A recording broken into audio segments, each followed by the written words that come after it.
to another episode of the Academy Urban Sports Perspectives. We have so much to talk about. The last time we met, it was 2023. So before we get into anything, how is everybody doing in this new year? Let's just start with that before we get into all the craziness that's to come. I would say the New Year's gotten off to a decent start. I mean, this weather here in Chicago is keeping us cold, but otherwise I can't complain. Oh yeah, the cold. It's cold down here too. Sure is. Now, what's cold in Texas? Exactly. What's cold? It snowed a little bit, and it was 10 degrees. Oh, damn. That's cold. Chicago. A negative 10, but that's close. Yeah, I mean, it was 15 here. I mean, and I had to go out in the field today, so it was it's not good. It wasn't fun. Wasn't fun at all. Fun at all. Yeah, well, it's just temporary where you guys are, so you'll be back in the 50s, I'm sure, by next week, right? 70s by Thursday. But you know what though? But you know just what? Just stop. No. You said enough. No. 70s on Thursday, but the weather here is kind of like Sybil because it's going to be in the 40s again Friday through the weekend. So I don't know what's going on down here. Yeah, a little up and down, a little global warming going on. That's it. Yeah, it's cold. But besides that, I'm glad that everybody is doing well. My ponytail is crooked, John. Anyways. Your ponytail is poofing. Listen, my hair's long enough that I could put it into a poof, little puffball, but we're not here to talk. Yeah, you've come a long way. What, it's been about a year now? Been a year. Just the big cut? Yep. So now I can finally do something with it a little bit. Hasn't a lot transpired since we last got together with certain people on this cast? Oh yeah, we talked about it. Yeah. Talk about it, yes. Oh, I didn't show you guys. See my ring? Ooh, yeah, very nice. Yeah, very nice. Congratulations! Really love you. Wow. Yeah. Same. Said the same thing. Anyways, enough about me. Congratulations, Spicy. Thank you. We'll have a lot more to talk about later on when wedding planning starts, but we're not there yet. So let's start with the Bears. Let's just get right on into it. They ended their season with 7 wins, 10 losses. We have, by the looks of my notes, no one predicted that they would have 7. So they did better than what y'all predicted. Now the talk is, are we trading Justin Fields? Are we gonna pick up Caleb Williams? There's a search for an offense coordinator, and it looks like we're keeping Matt Eberflus. That all? I think those are my notes. Yeah, that's. So y'all just. Next, let's talk about the Bulls. I will say this. I'm not as impressed with the Bears end of the season as some people were. I mean, before going into the Green Bay game, you heard all this, they won, what was it, 5 out of 7 or 4 out of something. But if you look at that, and if you look at it in real great detail, the Bears won 7 games this year, correct? Mm-hmm. And who can tell me how many of those wins were against a winning team? It's one. One. Well, wait a minute. Wasn't Minnesota a winning team at the time? Minnesota was in transition. They lost their quarterback at the time, so they probably hadn't bottomed out, but they would have been a losing team. But you said how many were winning teams. I'm just saying. At the end of the season, they were a losing team, which means they already trending that direction. So my point is this. I'm not as optimistic about Eberflus turning it around and doing great things as most people are. I am disappointed that Eberflus didn't get shown the door, because I think he was a greater part of the problem than the quarterback or anyone else. but obviously we have to live with that at this point. So with that being said, I'll say that I'm looking forward to this draft process. Holes, I think, kind of dropped the ball a little bit on the Eberflus thing and not even exploring other options and just kind of locking him in before he kind of looked at the landscape of what was going on. In fact, 2 of the teams, or maybe even 3 of the teams the Bears lost to, their head coaches got fired. But yet the Bears are standing put with what they got and going to roll it back, other than the offensive coordinator and some other changes. So I'm a little disappointed. They can make it up and get back on my good side, depending on how this offseason goes. But I'm not as optimistic as probably most people around here, because I think there really need to be a full clean house of the coaching staff. I was still on the fence about the quarterback, and that didn't happen. So I'm a little bummed going into this offseason, and a lot has to happen to kind of get me off of that standpoint. Well, I'll jump in. We'll save our stats guy for last. But so I 100% agree with you on Eberflus. But keep this in mind, Ultimate. If we look at the Cubs at the end of their season, they said Ross is our guy. And then somebody became available and Ross was no longer their guy. So it is not too late to do something else with Eberflus if a Mike Tomlin, for instance, becomes available. Harbaugh is not going to move the needle for them. We've already seen that, or they would have made a move for him. But I do think if Mike Tomlin becomes available, I'm not saying that they would go after him, but that is a coach that would be great for the culture that they're trying to build in this town. So, which would be interesting to have a Black president, a Black general manager, a Black head coach, and a Black quarterback. So lots of barbecues with the Bears, probably. So, but I agree with you. But don't give up. Eberflus is probably going to be the coach, but it's not impossible that could change. They did fire the offensive coordinator and the whole offensive staff, so that was the right move, obviously. Whether they were the scapegoats or not, they needed to go because they just didn't perform. So I think the key for the next season is finding the right offensive coordinator, right? We have to do that before we even think about the quarterback. Because whether you get Caleb or whether you stick with Justin, you need somebody who still needs to develop, because Justin is not fully developed. And Caleb obviously is going to need to get developed as a rookie quarterback. So that's pivotal. There are a lot of good candidates out there. Some that have had proven success with quarterbacks. You got what's the guy who used to be the offensive coordinator in Tampa Bay? Leftwich. You got him. You got some other guys. Eric Bieniemy. You've got him.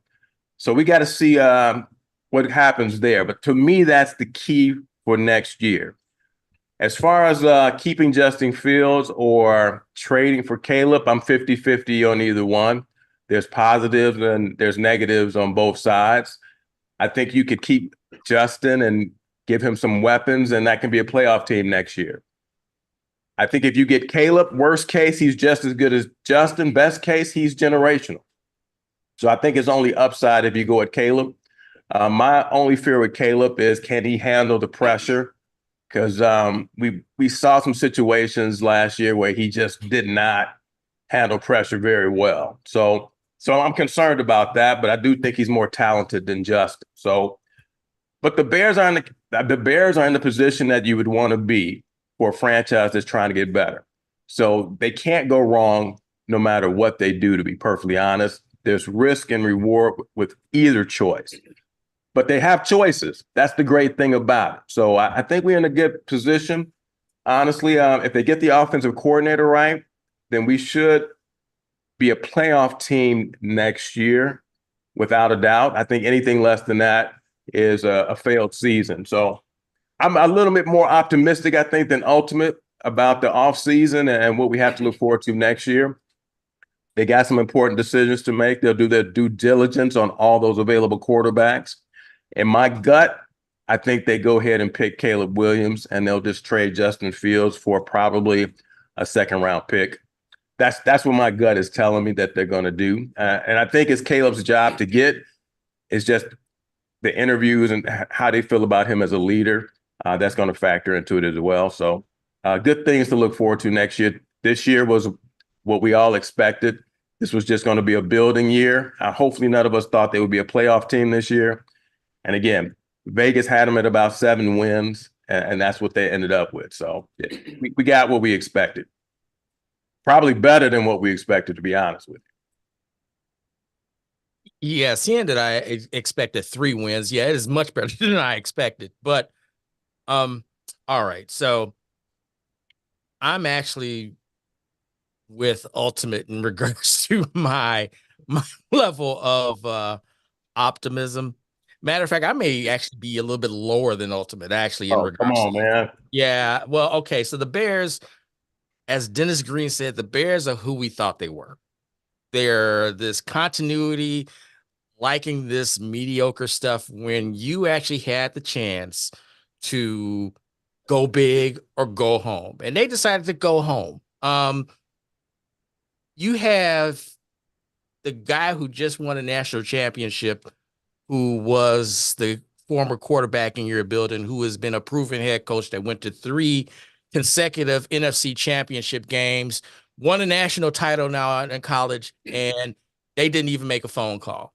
The fact that they didn't even make that phone call, to me, that means all of them should get fired, including the president. The fact that you have this opportunity where you have 2 picks in the top 10, the number 1 pick, numerous draft picks from other trades that you've done, and yet you decide to keep this guy who is a numbnuts at best as your head coach, and you fire your offensive coordinator, which that head coach hired. The reason that they were in the predicament they were in was because of, well, it was because of the head coach. And not great that they fought. And that's the most Bears' thing that they've ever done, is like when Nagy and them, they had that 6-game losing streak. Oh, but they fought out of that 6-game losing streak and they made the playoffs and they were 8-9 and this, that, and the other. But yet they still had the 6-game losing streak with the guy who's the head coach. So to me, that doesn't make any difference. Ryan Poles said, we're going to take the North and never get it back. There's a problem with that statement if you don't go out and you get the best head coach that's available and you keep Mr. Eberflus. The Lions are going nowhere. And unfortunately, neither are the Green Bay Packers. And if they get the quarterback situation correct, neither will the Minnesota Vikings. This is going to be a problem. This is not going to be easy. I don't think anyone said it was going to be easy, but I don't think people thought this was going to be as difficult as this may be now, especially with what happened up north. The Bears are just not ready for prime time. And yeah, they could have followed the Cubs. Cubs did that twice. They had a manager that said, you know what? We got a guy in Tampa Bay that really is probably the best manager out there. I know we got a good manager, but you know what? Let's go big or go home. And they did that. And they got them a World Series. And they just did the same thing again this past offseason. And yet the Bears, you got all this stuff. You got all these picks. You got a defense that's somewhat on the rise. And yet they decide to keep the same old numbnuts coach that they had. And now they're going to be involved in a serious battle in regards to what happens in this division next, because it turns out that the teams that are ahead of them have gotten better and they have not gotten worse. The only one that got worse, I guess, was technically Minnesota because, well, it's Minnesota, but they still are good. And if their quarterback comes back, who was having a hell of a season before he got hurt, that's going to be a problem. So yeah, I'm with Ultimate. I mean, we all agree that Eberflus should have been fired. But that's just the Bears. The Bears have bears this thing up to only that they can handle. And I do think, as far as the quarterback situation goes, they're going to draft Caleb Williams. and they're going to trade Justin Fields. And you had these erroneous reports that he was trying to not come to Chicago, where the guy actually said, you know what, it would be an honor and a privilege for me to be the number 1 pick. So it turns out all those reports were false. It's just, the internet is a cesspool of dumb. That's it really is. And so thank goodness that he came out and said, no, listen, it would be an honor and a privilege for me to be the number 1 pick. Enough said.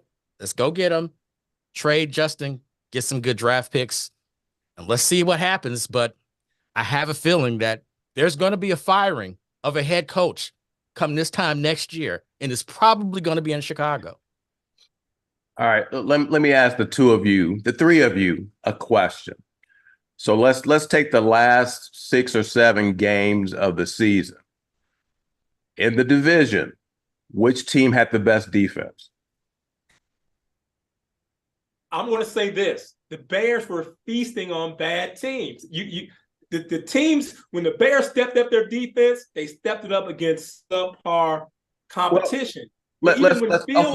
Even when Fields was playing and scoring, it was when the defense was giving them short fields. I mean, it was because they were playing Arizona and playing Carolina and playing Atlanta. When they played Cleveland, I don't remember all that happening. Cleveland. Flacco threw about 3 interceptions in that game. Now, he lit them up in the 4th quarter, but up until then, they got turnovers. Yeah, like you said, Flacco. That's my point. Flacco just looked terrible in the playoff game. So I guess I'm going to stand strong on my position that the Bears' end of the season role was due to poor competition. Because the last game, when they had a lot to play for, because Justin was playing for his job, maybe I thought even Eberflus was playing for his job. I don't think so now. They couldn't get it done against the Packers. That was when they were supposed to shut down and claim the North. But no, they couldn't get it done against a playoff caliber team. So my point is the defense didn't look good against a good offense. The defense looked great against poor offenses, average against average offenses, and bad against good offenses. That's what I saw. Okay. Let me just say this really quick. But the other teams in division had to play pretty much the same teams the Bears had. So statistically in the division, who had the best defense the last 6 or 7 games? Okay, probably was the Bears. I looked at the stats. That's all I'm saying. That's all I'm saying. It was the Bears. However, here's my response to all of this. Yeah, the last 6 or 7 games, yeah, the Bears had the best defense. But the entire season counts. the first 8 games, this was a sieve. It wasn't good, and they played better competition in those games, and in those games they lost. And as far as what people were saying in regards to the Green Bay game, saying Green Bay only scored 17 points. Here's the problem. They didn't punt. They averaged 60 yards a drive. That was a low drive game. That Justin Fields can only only had 16 attempts because they didn't have the ball. Why? Because the defense couldn't get off the field. That's why. So that defense was Jordan Love picked them apart. And then Aaron Jones, and then they couldn't stop Aaron Jones from running the ball as well. So that defense, we saw how bad that was. That Green Bay game, yeah, they gave up 17 points. They only had 6 possessions.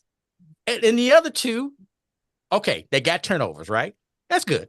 But if you average 60 yards a possession, you have over 400 yards a game, and you only have 6 possessions.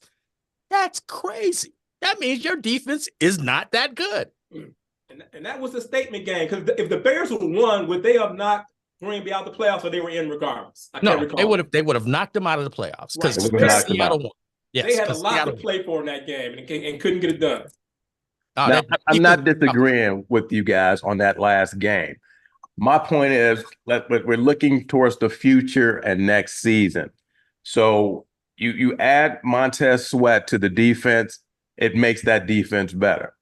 They have a chance to get another edge rusher or a 3 technique, maybe add another piece to that defense to make it even better. They're trending in the right direction. So that's all I'm trying to say. So we're going into this offseason trying to figure out what type of team we have. When we look at our defense, we're 2 players away from having one of the best defenses in the NFL next year, right? We can maybe look at the stats and say that maybe 2 players away. They have enough money to get those defensive players. They can maybe even get somebody, a surprise person in the draft. So I'm just saying that we've got this gloom and doom about the Bears for next season. Okay, wait a minute. Stop.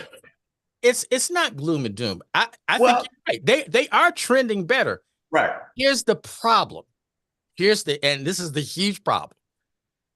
The teams that are better than them in the division are also trending better, and they're already better than them. so their chances of winning the division next year are pretty much the same as they were this year. And Green Bay is like the youngest team in the league, right? Green Bay is the youngest team in the league, and they just put 48 on Dallas in a playoff game. That's a problem. That's a problem. They see those two teams already have established quarterbacks.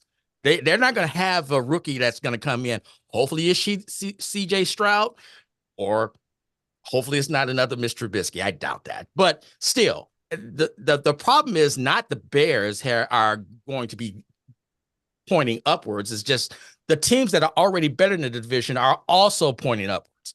That's the problem. They're taking the North and not giving it back. They may never take the North. This is the problem. Right. I don't think Minnesota is going to be that good next year. I think your problem teams are definitely going to be Detroit, and that the Bears look really good against Detroit in both games. Should have won both games. Their bigger problem is probably Green Bay. But if you get the quarterback right, and again, I go back to what I said, even if you stick with Justin and get him weapons, the offense will be better. But more than likely, they're going to take Caleb. If you get the right offensive coordinator and he is what we think he can be, then we see the offense get better as well. So I just go back to my original statement. They're definitely trending in the right direction. And they're probably where any team in their position would want to be. You've got draft picks and you've got money to spend. You can't ask for more than that. So they should be a playoff team. They honestly, they should have went to the playoffs this year.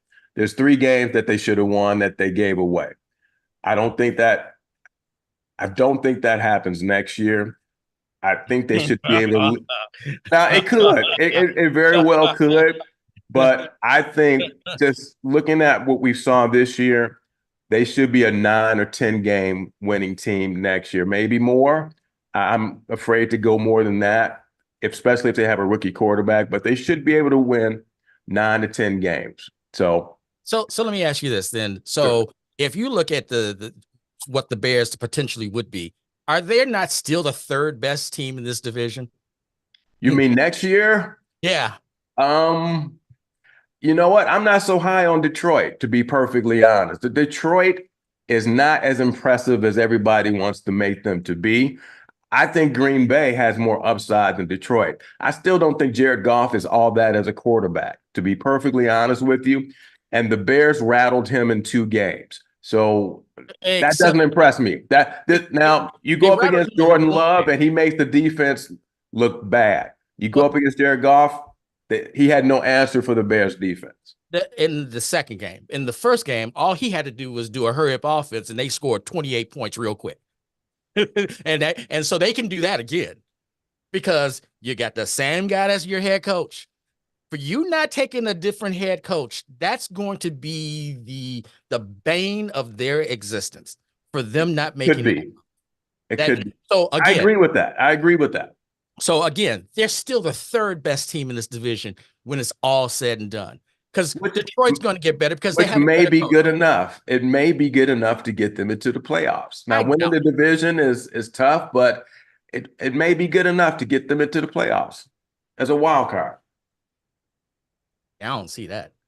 Brother, they could have, if they'd have beat Cleveland, obviously they'd have to beat Green Bay too. But they were 2 games short of making the playoffs. You're right. Because they just weren't good enough. I mean, and again, same head coach. You're going to get the bottom feeder of the offensive coordinators because the top offensive coordinators are going to be head coaches. So you're going to get so this is where they messed up.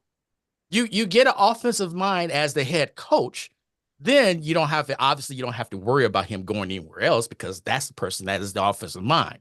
But instead, the top offensive minds that they are looking for, they're not trying to come in for this lame duck coach. People already know this guy has one more season left and he's going to get fired. That would means pretty much everyone else is going to get fired. So if you're a good offensive coordinator, why in the hell would you come here? Because unfortunately, you might see Eberflus get an extension just because of that fact. They might just give him an extension to make those offensive coordinators feel more comfortable. So, well, then Ryan Poles needs to get fired then, because if he gives that man an extension, he would need to get fired. I think Poles didn't want to recognize his mistake, which was one reason he kept Eberflus on. And I wouldn't be surprised if he got extended, to be honest with you. So I agree with Money on that. I think he's so caught up in his own decisions and he doesn't want to go back on it that he may extend it. I wouldn't be surprised if he got the way he was talking his praises at the end of the season. I wouldn't be surprised. All right. So, just real quick. What's the goal of this? What's the goal of this team? Win the Super Bowl. D-Money? Win a Super Bowl, without a doubt. Well, I think that's what they say. I think they just want to be a playoff team. A perennial playoff team is what they want. That's the ultimate. Okay, so does anything in your guys' head, as you look at Matt Eberflus, say that this is a playoff winning or a Super Bowl head coach? He's an average coach. He's average, but sometimes you can overcome an average coach with good talent. When has this happened? Tell me when this has happened. I'm going to say Belichick winning 7 Super Bowls, it was because of Tom Brady, not Belichick. That's just very obvious to me, but I'm going to say he's an average coach who sucked up a lot of pub from a generational quarterback. He just didn't screw it up. But you took Tom Brady away. What kind of coach was he when you took Tom Brady away? Was he even average? Did he have a winning season since Tom Brady left? Yes. Now, and that was Mac Jones' first year as quarterback when they had an offensive coordinator who knew what they were doing. Again, you asked if he had a winning season. But was he average? Was he an average coach, or was he this world-class coach when Tom Brady left? Listen, Bill Belichick took the Browns to the playoffs back then. So Bill Belichick had the skins on the wall. Also, Bill Belichick was the defensive coordinator for 2 Super Bowl champions before that. I'm just saying, you ask, can talent override coaching? I'm just giving you somebody that did it 7 times where talent was overriding coaching. So Caleb Williams is Tom Brady now? No, I don't. He doesn't need to be Tom Brady, but he could be, right? I mean, based on what the scouts are saying, he's a generational talent. So the Bears aren't winning 6 Super Bowls. I mean, look, listen. Okay, if that's the bridge you want to die on that bridge. No, I'm not going to go there. I'm not doing that. Bill Belichick is the greatest coach of all time. Hey, great coaches have great players. Based on his play with Tom Brady, I think great coaches have great players. That's kind of how this all works. I think coaches get too much credit. Phil Jackson won 11 championships. Why? Because he had great players. Brett Auerbach won 9 championships. You know why? Because half of the Hall of Fame is full of Boston Celtics. That's how this goes.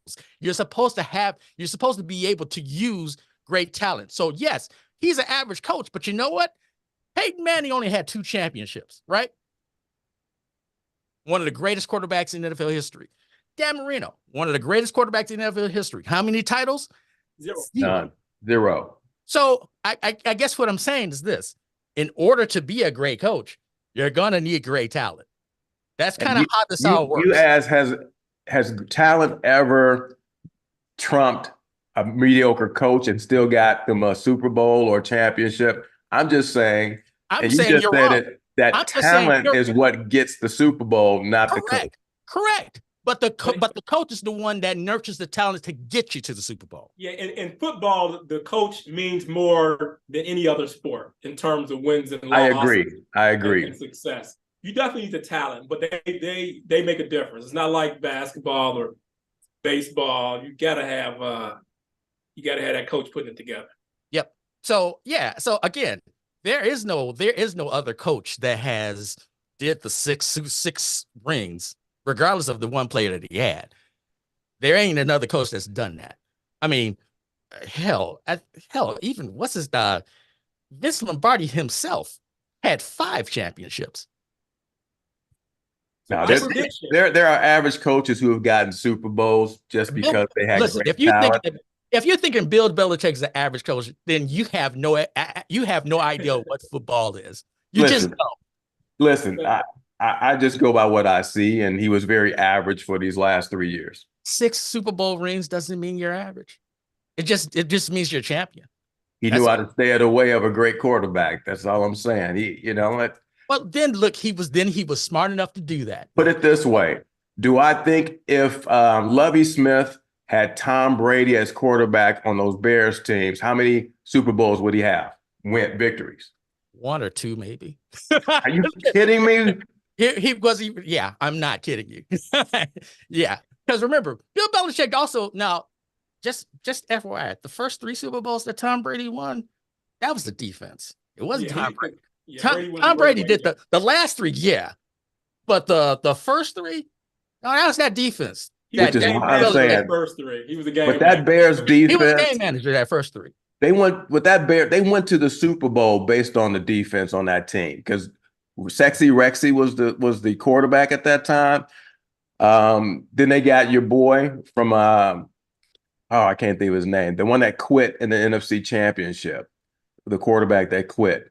So you mean to tell me if Tom Brady was on that team, they wouldn't have won that game? I'm just saying, talent overrides coaching if you have the talent. So there's been plenty of quarterbacks who had terrible offensive coordinators and still were able to override that with their talent and make things happen. So give me the other one that's done the 6 Super Bowls then. I mean, because nobody's done that, right? Oh, that's exactly what I'm saying. No one's done that. Well, but it's Tom Brady. Come on now. I mean, again, Tom Brady played 30 years. I mean, listen. I'm just saying, you put Tom Brady with any coach and he wins some Super Bowls. No, I don't think so. We're way. I know we're way out there. We're way out there. They all can get away out there. I mean, yeah, I agree. I'm gonna give my prediction. Eberflus will be gone within the next 2 years, and then this will be like a moot conversation because he should have been gone this year. Look, can I ask one more question before we let this go? Do you all feel that talent, not coaching, do you all feel that the Bears are going to be more talented next year than they were this year? Yes. Yeah. Okay. Yeah. That's kind of really all I'm saying. Well, the problem is they won't be coached better though. Yeah. I can't argue with that. I mean, if you got the wrong offensive schemes, wrong defensive schemes, calling the wrong plays, the talent it can't overcome that. You got to have the structure and the system in place that maximizes the talent, or else you'll just be stonewalled every turn you go. So if you all could pick your offensive coordinator, who would it be? Man, I'm not smart enough to know all the names. It would still be Jim Harbaugh will be my head coach. I'm sorry. Bottom line, it's the head coach that is going to keep this team from succeeding. Yeah. Yes. Yeah. He's just a dumb man. Listen, you had to fire 2 coaches because they were in the office. You hired those coaches. Now let me ask you this.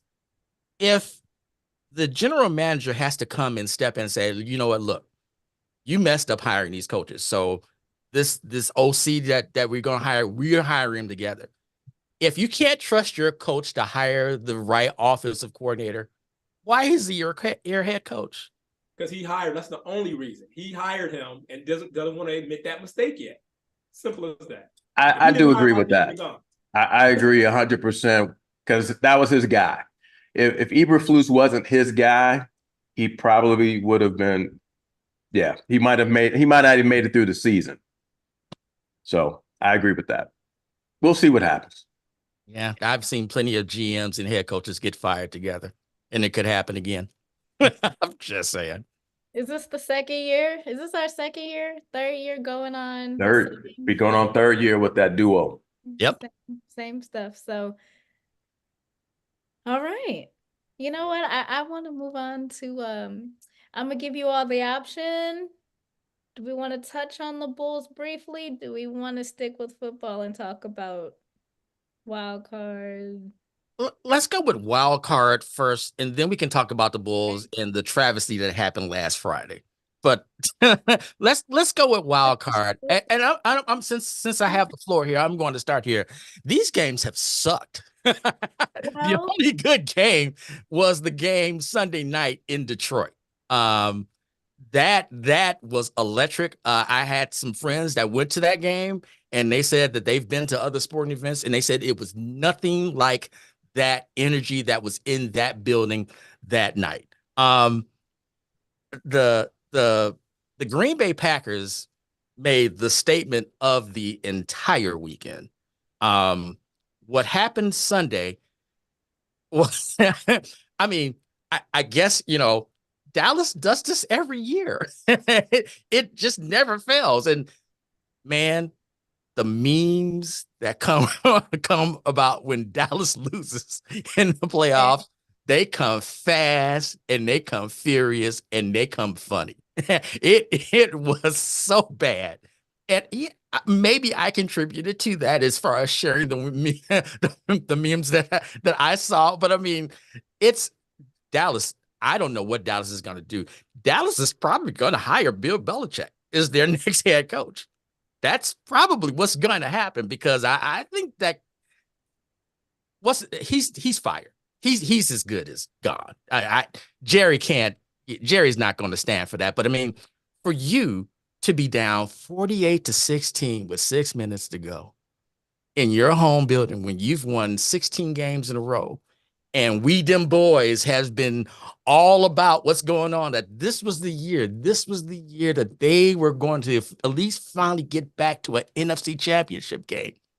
And you are down 27-0 with 2 minutes to go in the first half at home against the youngest team in the NFL, against a first-year quarterback who and I hate to say this, looks really good. And that's really kind of the most disheartening thing, honestly, in regards to what I've seen, is that Green Bay has another good quarterback. And he may actually be another special quarterback. And that is really disheartening. Yeah, my take in those games was, it other than the Green Bay Dallas game, it all lined up like it was supposed to. The home teams won every game other than that one. In each division, the 1 through 4s in the playoffs, other than the Dallas Green Bay switch. So it kind of lined up the way it was supposed to. I did find it refreshing that Houston won, because they can reset the expectations regarding rookie coaches and rookie quarterbacks, and show what we should be striving for, instead of just saying, oh, well, we may be average and then have to build off of that. You don't have to settle for that. And the Bears do a great job of selling that to the fan base. Oh, selling mediocrity and making us think it was improvement. Nah, we don't need to settle for that. So It's refreshing seeing C.J. Stroud and the Texans kind of take that step from year one. So that was great. Otherwise, like I said, it kind of played out the way it was supposed to. Home teams are winning. I think this coming up weekend will be the true test. The number 1 seeds are playing. We'll kind of see how they play out. But it was a good start. They may have been not that competitive, but it was a good start. Just think about this for a second. It is possible. I'm not saying that it's likely, but it is possible that you can have an all NFC North NFC Conference Championship game. Yeah. That's crazy to me. Yeah. But look, here's the one thing. Green Bay is Dallas's kryptonite. 49ers are Green Bay's kryptonite. So we're going to see what happens if that trend still happens. Now, more so maybe the 49ers was more so Aaron Rodgers' kryptonite because Aaron Rodgers could not beat them for whatever reason. So we'll see what if Jordan Love can actually pull this off. But yeah, dude, that the question, are you do you feel better about the Bears than you do, say, the Philadelphia Eagles? That's a good. That's a problem. Their coaches also going to get fired because I think that's the only thing that you have to do. Yeah, after going to the Super Bowl, he's gonna get fired. Yeah, I think he's gonna get fired. Right, and that can happen. And Eberflus hasn't made the playoff game, and the Bears won't fire him. This is crazy. Yeah, I think I feel better about the Bears actually next season than I do Philadelphia. But they had a couple of weapons hurt, but they started off the season 10-1, was it? Yes, 10-1, and lost 7 games. So yeah, you got to fire the coach for that. You got to be able to stop that slide as a head coach. So I think he's going to pay for that. But yeah, the Bears again are trending upward, and Philadelphia is not. But I will say for me, I was pissed about Dallas getting whooped because I don't know why, but I picked Dallas to win the Super Bowl, and I'll just never do that again. You know, I figured I didn't think they would, but I'm like, law of averages, they got to make it at some point. And I'm never thinking like that again. So I will never pick Dallas for anything in life ever again. So, but what really shocked me was the performance of C.J. Stroud and Jordan Love. And they almost had the exact same numbers. I think they had the exact same quarterback rating, which is incredible. And they did that only throwing, what was it, 21 passes? Both of them only 21 passes. They both were 16 of 21. One was for 274, the other was for 272. Both of them had a rating of 157, which is only 1.3 points away from a perfect rating. How do you? Well, how he knows that off the top of his head is ridiculous. Yeah, spit it out. But he's a calculator. But yeah, exactly what he said. Yeah. And this was their first playoff game. So just kudos to those young men. And listen, black quarterbacks in the NFL, if you're a white quarterback, you're behind the 8 ball now. I mean, if it's a stud black quarterback, we're just going to see it. We're seeing the shift already, but it's because of these two guys, we're just going to see a shift of black quarterbacks in the NFL where that's going to be the majority. That's just my opinion. Well, most quarterbacks are going to be black. Yeah, top 5 in the draft prediction for black, right? 4 to 5 top quarterback prospects. So you got this Jaden Daniels, Caleb, Penix, yeah. 3. Well, Drake May, obviously. Drake May, White Shadow. Section. Who's the 4th?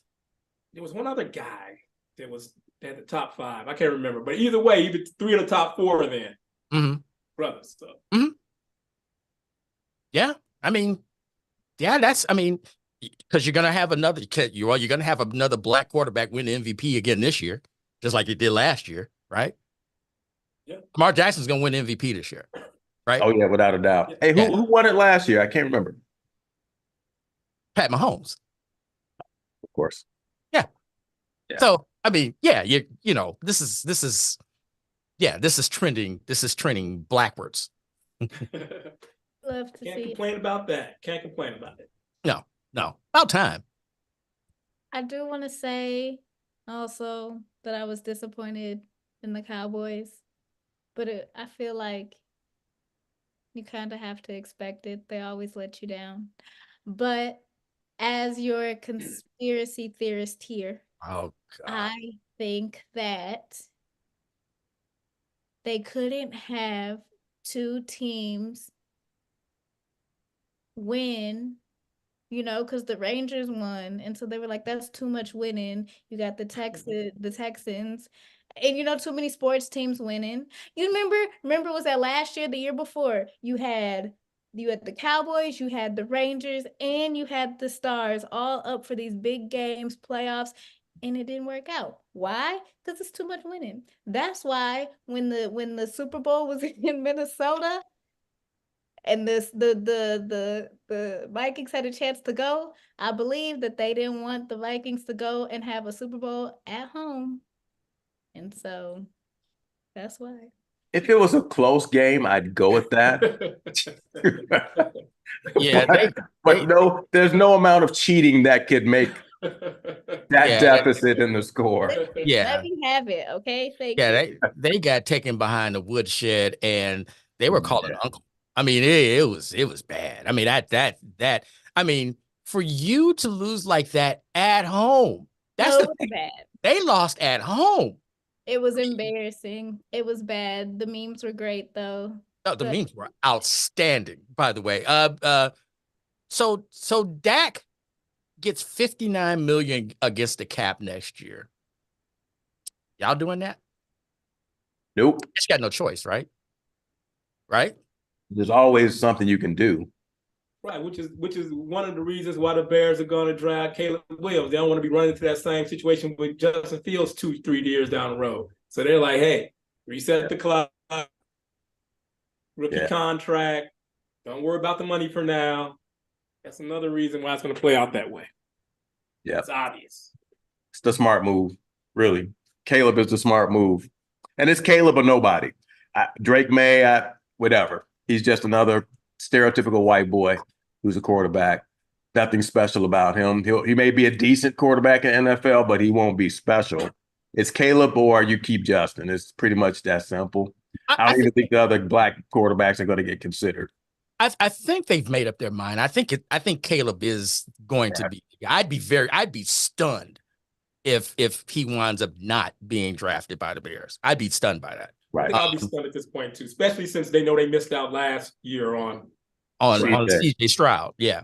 They would not have drafted CJ. I still think Bryce Young was the guy that everybody said you got to go with last year, and no one saw CJ doing this. I don't recall anybody saying CJ Stroud is going to be special in the NFL.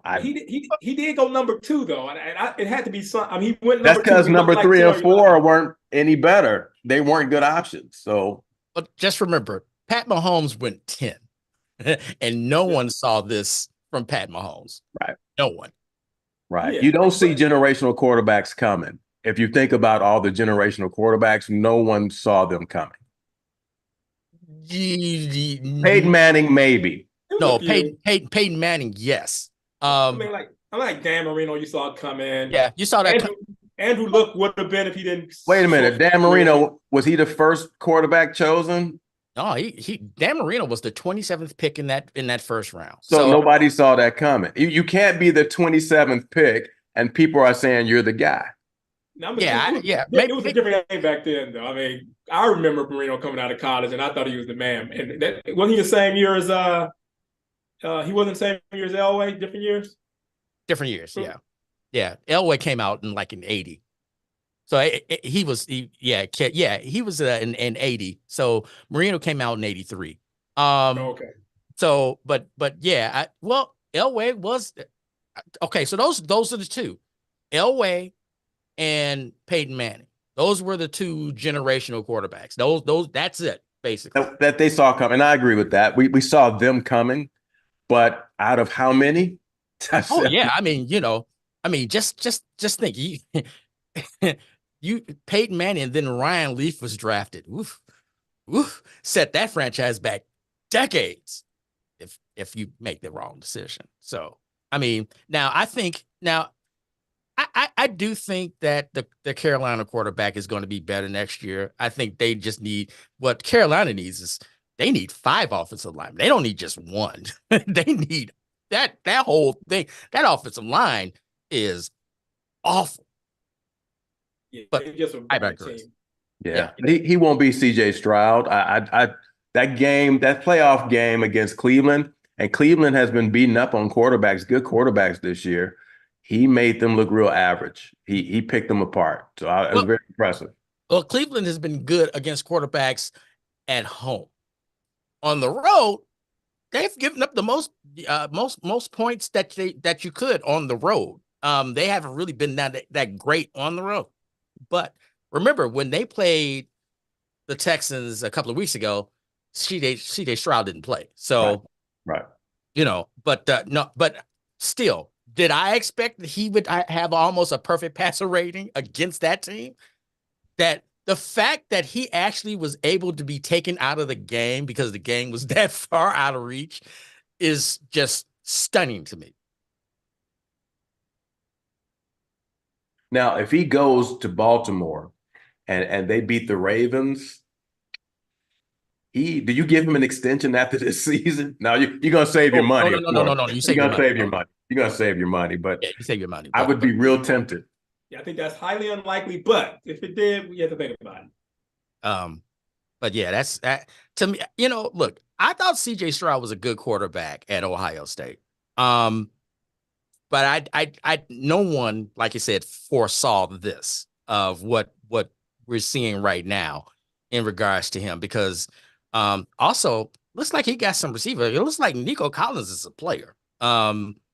Because he lit up the Colts the night when they won to get into the playoffs, and he was just as important this past Saturday too. So I mean.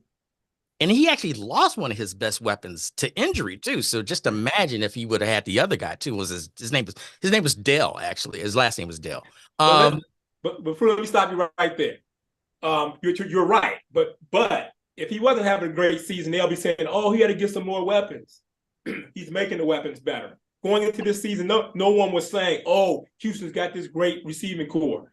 Going into this season, no one was saying, "Oh, Jordan Love's got this great receiving core." They're making them better. And if they would have subpar season, they would have been like, "Oh, he needs some more weapons." Well, okay, I'm about to say fuck the weapons. Screw the weapons. The quarterback's got to make the plays and make the receivers better. The quarterback is the weapon. The quarterback is the weapon. That's the perfect way to put it. The quarterback is the weapon. You said you were going to say that, then you said it, but then you're a hot mess. You a hot mess, You're a hot mess. No, okay. I'll push back against the Green Bay. The Green Bay receiver, the Green Bay receiving core is pretty decent. I mean, it's not back to 80s San Diego Charger fame and fortune, but that receiving core is really pretty good, and that's what makes this all a problem coming next year, because they're going to get better because they're all young. That's oh God. And Bears have an uphill climb. And here's the other thing in regards to that. They have a good head coach. They have a good offensive minded head coach. And that's the real big problem, because as it turns out, to have the greatest regular season quarterback that you can, once he leaves, he gets the chance to show what he's really all about. And looks like it's pretty damn decent. Why is Rodgers so weird? He's like the most irritating non-playing quarterback. I mean, why don't he just go home and sit down? Why do we got to keep hearing about him? Why is he still on TV shows? I mean, like, well, he's not anymore, though. I mean, they kind of kicked him off unceremoniously, but yeah, he's kind of a weird dude. As far as like you know what, he is the Ron DeSantis of quarterbacks in the NFL. Basically. Maybe that's what it is. Yeah. Well. Yeah. He's Mr. the woke mob and this, that, and the other. Everything is woke. So yeah, that's who he is. So, but hey, he'll be back next year for New York Jets, and we'll see what happens. That to me was the funniest meme of all, was Aaron Rodgers coming out of the tunnel with the American flag saying, "This is the Dallas Cowboys year."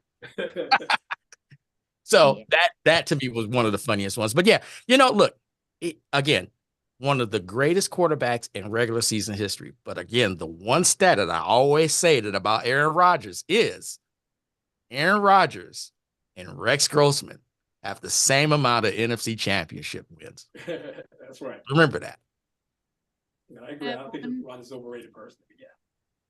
One quick question, since it looks like, well, some of y'all still have your Super Bowl picks. Do we want to update our picks? Especially you, Demon. I don't. Can't remember, did I pick San Francisco? You did. You did. Yeah, there we go. I'm sticking with it. Well, you had the 49ers or the Bills.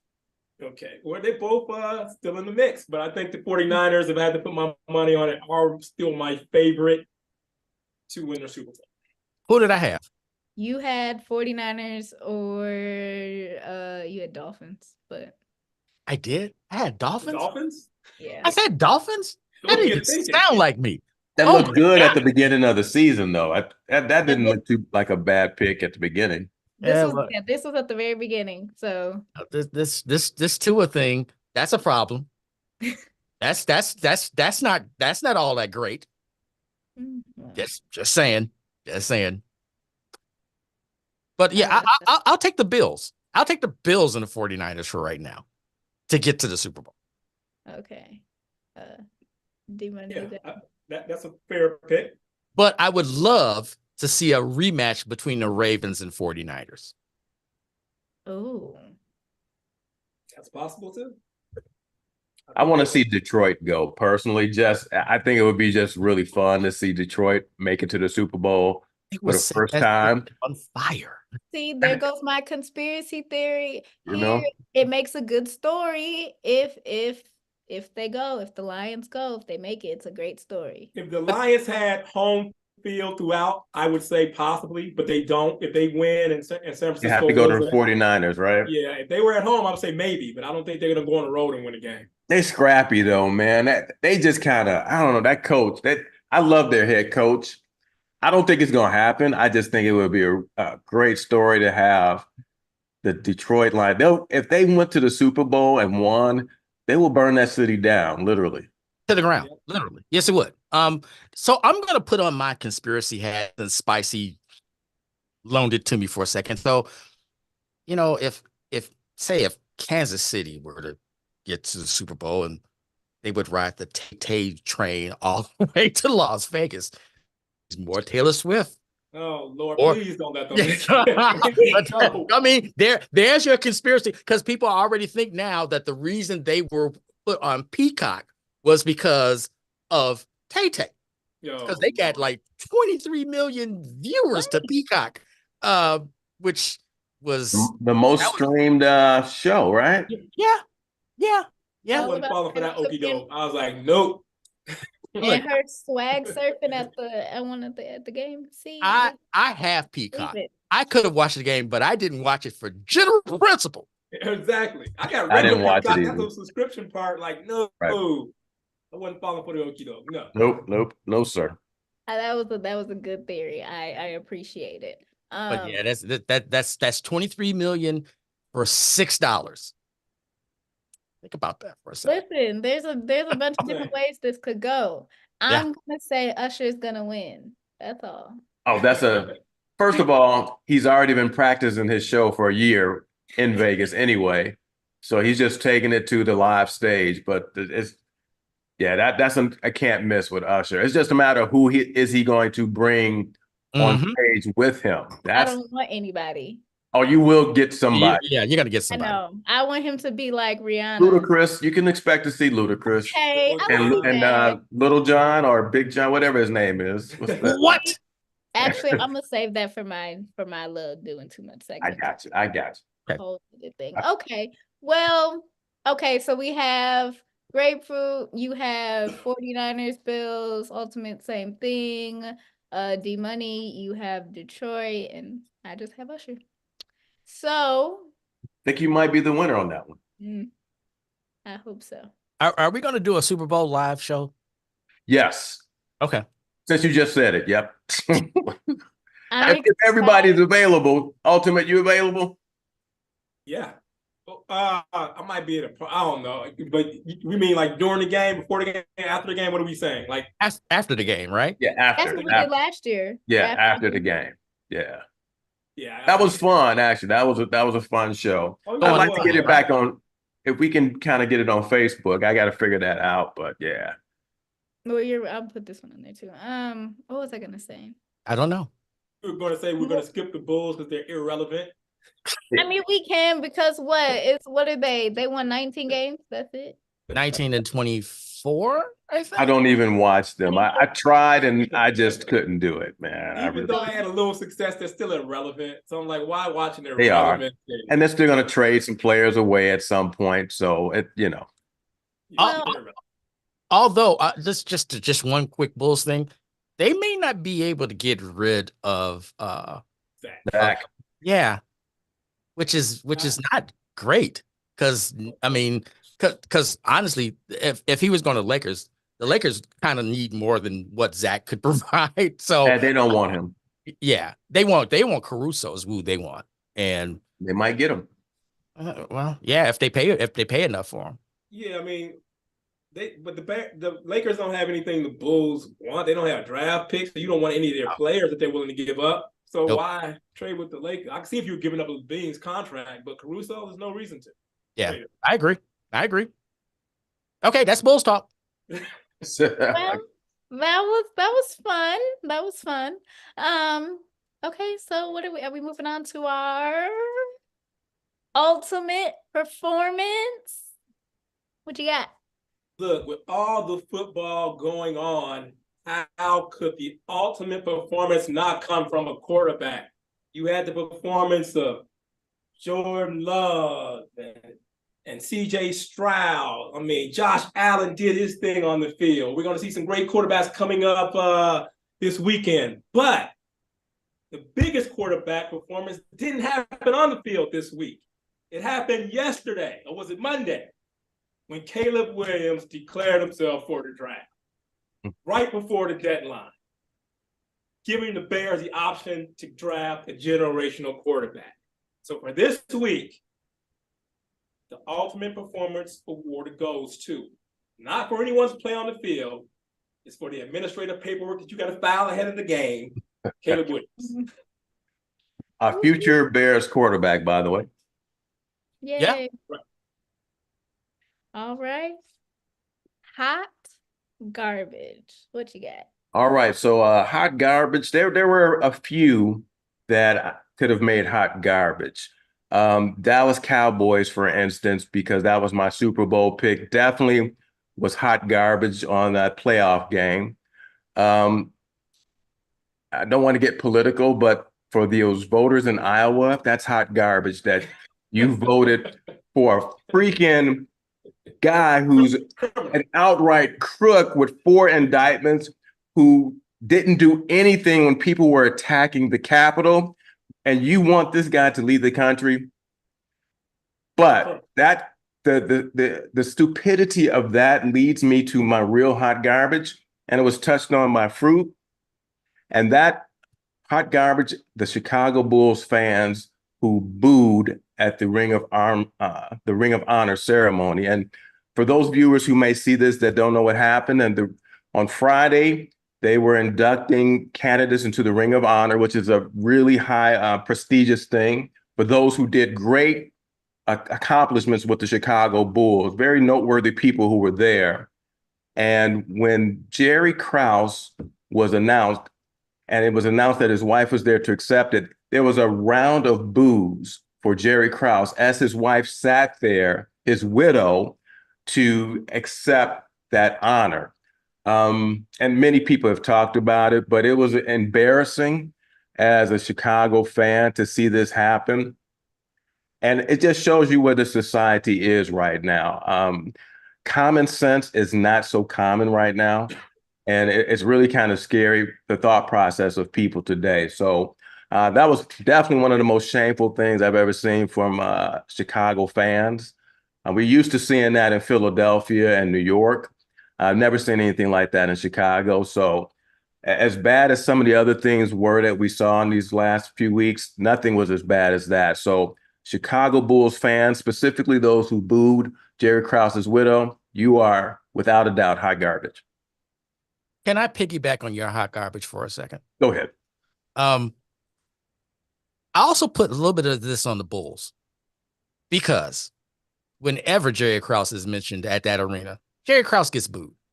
They probably should have known better that in that context They probably should have did something a little bit different. But the fact that she was crying just that just hurt my heart, to be honest with you, just to see how emotional she was in regards to that.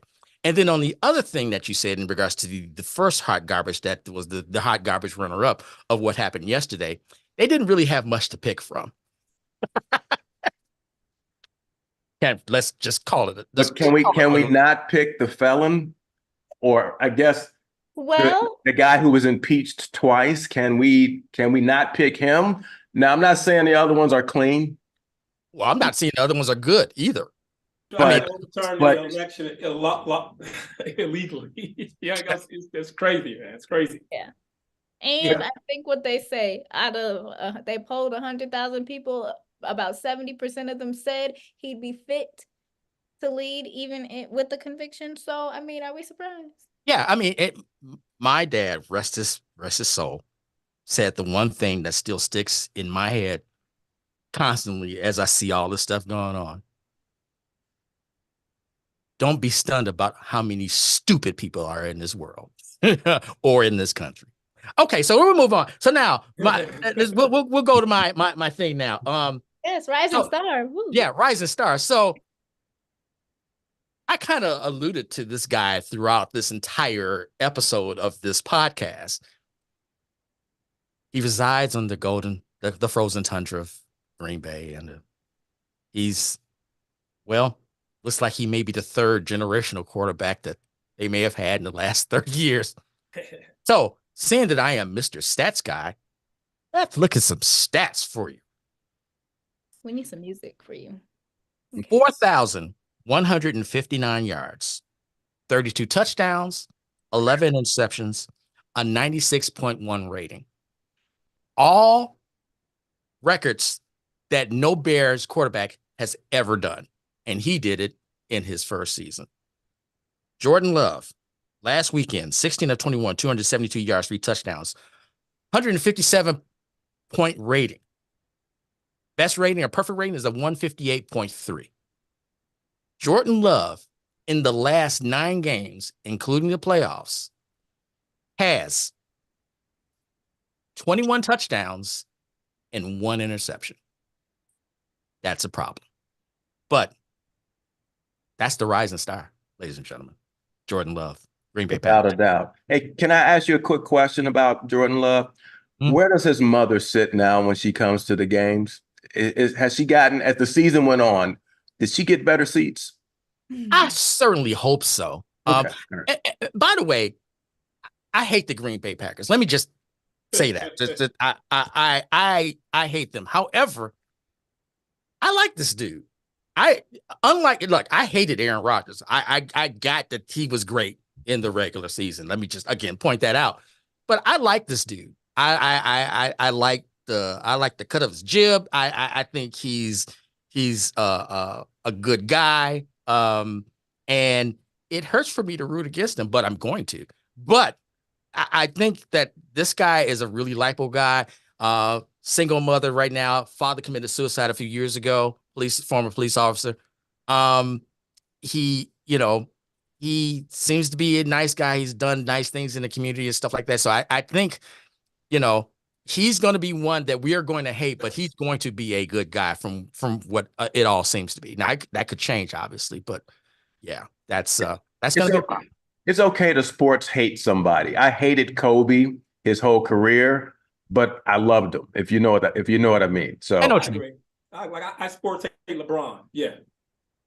I sports hate LeBron's hair because it's still ridiculous for a billionaire to have 20 strands of head and the rest head on the top of it. But that's neither here nor there. Yeah. There's surgery for that. There's surgery for that, and there's no excuse. Yeah, he's the Joy Reid of he's the Joy Reid of NBA players. Anyways, we're gonna move on.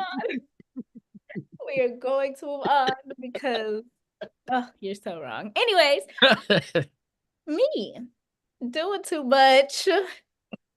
Grapefruit. No. Doing too much. I was going to talk about Cowboy fans because I feel like I've not been a Cowboys fan all my life. However, I am a Vikings fan, and so I just feel like we just need to be realistic, like they let you down. So all of the videos, the fighting, there were, and then there's that video they share every year of the guy punching his TV and whatever. And then I was actually going to talk a little bit about what D-Money was talking about, but I'm actually going to do something a little bit not related to sports.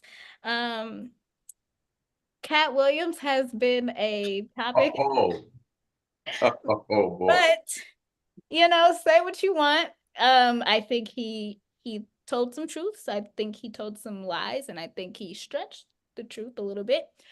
But it's more about my doing too much goes to people and their reactions to some of the responses. And you brought up Ludacris, which made me think of this.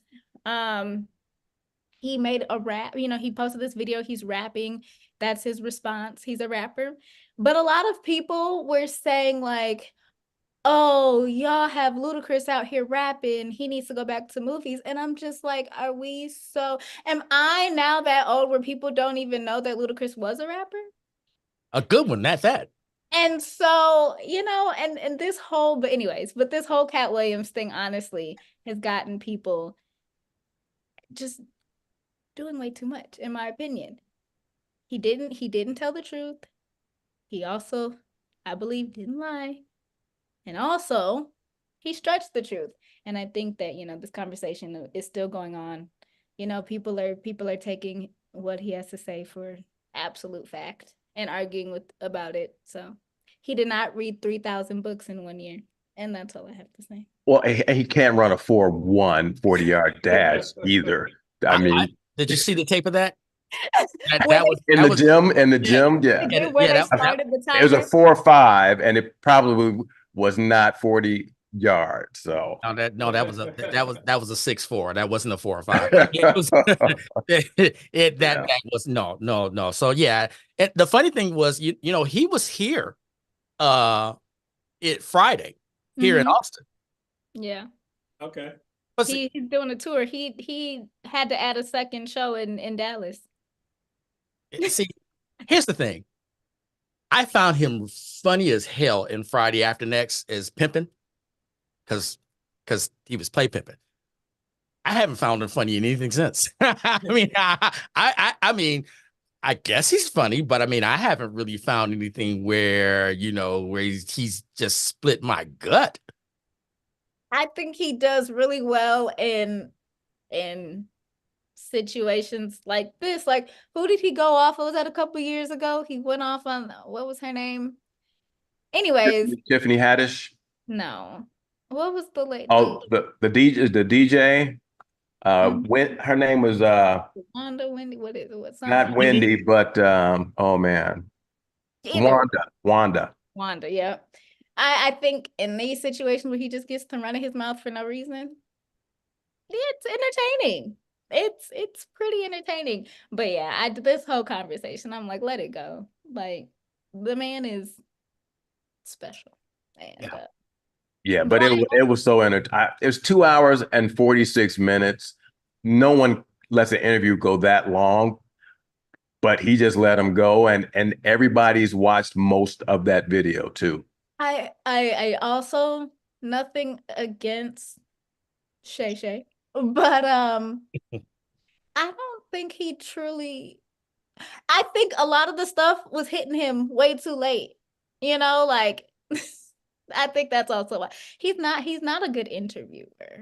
He admitted that he is not a journalist, that he's a conversationalist, but I think he made a conscious choice to say, okay, do I take control of this, or do I just let this man do his thing and let people see something that they had never seen before? He made a business decision, and I think it was the right one. Yes, but also I feel like a lot of that stuff. I think the issue I had with it was he was asking questions, but his questions were literally exactly whatever just came out of Katt Williams' mouth. Like, I don't think he was listening. I think he was just so shocked that he was saying just crazy things. So what's more believable? Katt Williams reading 3,000 books in a year, or Wilt doing 20,000 women? Wilt doing 20,000 women?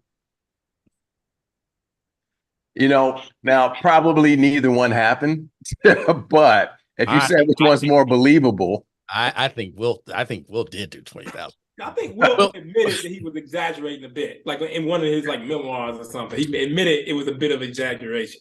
I think it's 20,000. I'm gonna say Will did 20. That man lived but when he died, that man was living in a $1 million 1-bedroom home in Los Angeles with the bed the big size of this room. but that would mean for 20 years you'd have to have sex with 1,000 women a year, right? That's like, so how many women a day is that? Because I'm not good at math anymore. 3? 2.5 a day? That's a little under 3. That's a lot. So it's just probably a big exaggeration. But I'm sure he did a few menage a fours. Okay, so you're right about, because Magic had 6 at one time. So Yep. Oh man. when you throw that in the mix, then yes, he did it. Actually, it wasn't as hard as you think. Or was it? Oh man. Touche, my friend. Anyway. Well, Anything else we want to mention? I don't know. This has gone off the rails, so I don't really know what else. Oh, Jason Kelsey's retiring. Yeah, you can see that last night too when he was. I think he retired before the game. That might be true too. Hey, because that was the first time I saw the tush push not work. That's it. That's it. They're done. They quit last night. They were done. They just didn't have it, man. Well, and that's why I think they're going to fire their coach, because they weren't trying. Yeah, he couldn't. That was bad. That was bad. Yeah. Oh well. Yeah. Well. I think we let us go longer because we've missed so much. Yeah. So it was great combo. I can't think of anything else. Oh, I liked the color purple. Yeah, that's it. I know that it's related, but yeah, your mom, I don't think she liked it that much. Yeah, I saw her review on Instagram. I wasn't going to see it, but after her review, I'm definitely not going to see it. Okay. All right. I'll just say this. I liked it. I did. I liked it. I also, as someone who just recently saw the original for the first time, I think the original is a better piece, but standing alone, it's a good. Did you see the original first or the? I saw the original first, and I think that's why my opinion stands. I do think that the acting is way better, but I think Danielle Brooks should have. I mean, she deserves any award that she gets, if she gets anything. But I do think that the original is better. But again, it's a musical, and it's not the same thing. So yeah, people were thrown off with it being a musical. Which I don't understand how. I know it was a musical. How though? Like all the previews, they all look and they're singing, but and it's an adaptation of the musical Broadway play, right? Mm-hmm. So I knew it was a musical. I guess I haven't been watching the commercials. I didn't know that, and I've never seen The Color Purple, the real one. I mean, I've never seen it all the way through. I can't make it through all the way through. I've seen bits and pieces, but never all the way through. No way. I've seen it through bits and pieces because you've never seen the whole thing through, and you let my mom talk about me. No, I've seen the whole thing through bits and pieces, but I mean, I don't really, if I really want to see, it's not a guy movie. It's not. It's just not. It's just not. No man wants to see that. Yeah. It's a good movie though. Acting wise, the musical was cute. The soundtrack is good. But anyway, 40-Year-Old Virgin was good. Just what? Nothing different. That was so out of left field. 40-Year-Old Virgin? That was pretty good. That's pretty funny, actually. Especially when he was getting his hair torn off. Oh God, that was funny. But anyway, Anyways, yes. Okay, so we will be back for some more exciting times. We'll do a live after the Super we Bowl. need to be live before the Super Bowl, right? Right. We need to do this before the Super Bowl to come up with our pick Yeah. system. Yeah, Yes, another show I'm before the saying- Super Bowl, and then we'll do one right We'll do- after the Super Bowl to give Right after our Super Bowl. opinions on Usher and the game too, of course. And the commercials. And the commercials, yes. Yeah. Okay, I don't know if they're gonna be all that great. Commercials really haven't been that great. Too many QR code commercials, but I think that's it for now. We'll be back. I'm excited. This was great. Happy 2024. Here, here. And yeah.